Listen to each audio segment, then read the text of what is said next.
नमस्कार. वास्तुशास्त्र म्हणजे काय याची थोडक्यात माहिती मी मागच्या भागात दिलेली आहे. यापुढे मी सांगणार आहे की वास्तुशास्त्र काय.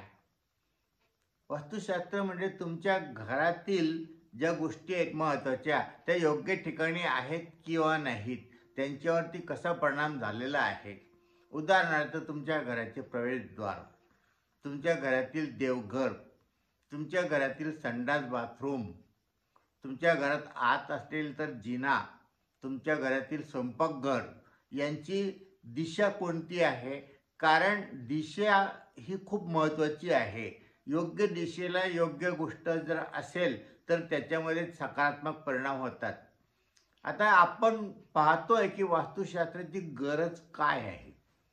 गरज याच्यासाठी आहे की काळानुसार, बदलत्या काळानुसार सर्व काही गोष्टी बदललेल्या आहेत. फार पूर्वी असं होतं की आपण घरामध्ये जेवण करत होतो आणि शौच वगैरेसाठी बाहेर जात होतो, घराच्या बाहेर. आता उलटं होतंय. आपल्या घरामध्ये टॉयलेट बाथरूम आहेत. म्हणजे याचा अर्थ काय की शौचासाठी आपण घरातच बसतो आणि जेवायसाठी बहुतेक लोक बहुतेक वेळा बाहेर जातात. दुसरा विषय असा आहे की पूर्वी आपल्या घरामध्ये जर काही कार्यक्रम असला तर घरातील स्त्रिया ह्या महिला ज्या आहेत त्या स्वयंपाक करायच्या आणि भाड्याने पैसे देऊन बाहेरून नाचणाऱ्या स्त्रिया यायच्या. आता उलटं झालेलं आहे. बाहेरून स्त्रिया आणून त्या स्वयंपाक करतात आणि घरातल्या स्त्रिया या नटून तटून नाचतात. असो, हा काळाचा महिमा आहे. त्याला आपण काहीच करू शकत नाही. ते स्वीकारणं आपल्याला आवश्यक आहे. परंतु त्याचा परिणाम आपल्या वास्तूवरती होतो याची सुद्धा नोंद घेतली पाहिजे. आता वास्तूवरती परिणाम होतो म्हणजे काय होतं की वास्तू सकारात्मक होते असते, ती नकारात्मक होते. आपल्याला ती नकारात्मक वास्तू जी आहे ती सकारात्मक करावी लागते. या जगामध्ये कोणाचीच वास्तू ही 100% सकारात्मक असू शकत नाही. कारण कोणाच्याच घरामध्ये संडास बाथरूम हे घराच्या बाहेर नाहीत. कारण पूर्वी वाडे होते. वाड्यामध्ये मोकळ्या जागेमध्ये संडास बाथरूमची व्यवस्था केलेली राहायची. आता तसं नाही.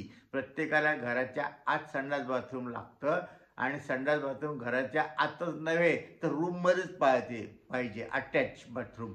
जर ते अटॅच टॉयलेट जर नसलं आणि ती कल्पनासुद्धा करता येत नाही. जर आपण आपल्या मुलाला सांगितलं की चला आपण आता संडास आणि बाथरूम हे बाहेर ठेवू तर लोक हसतील, घरातले लोकसुद्धा हसतील, कोणाला सुद्धा पटणार नाही. मग याच्यावर उपाय काय.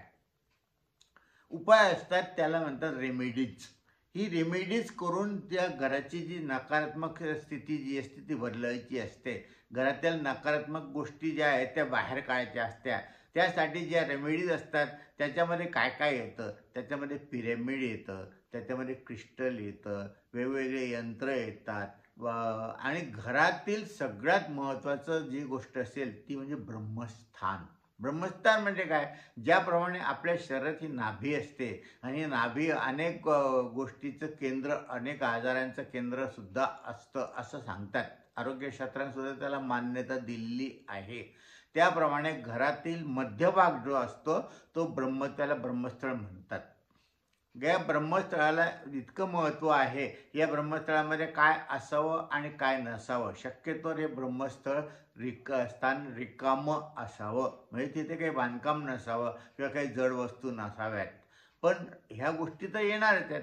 संडास बाथरूम घरातच राहणार आहे आणि देवघर, ह्या गोष्टी खूप महत्त्वाच्या आहेत. मग आपण पुढच्या भागामध्ये पाहू की याच्यामध्ये सकारात्मक उपाय म्हणजे कसे करायचे. ही वास्तू जी आहे ती नकारात्मक असेल तर तिला सकारात्मक करण्याचा प्रयत्न करायचा आहे.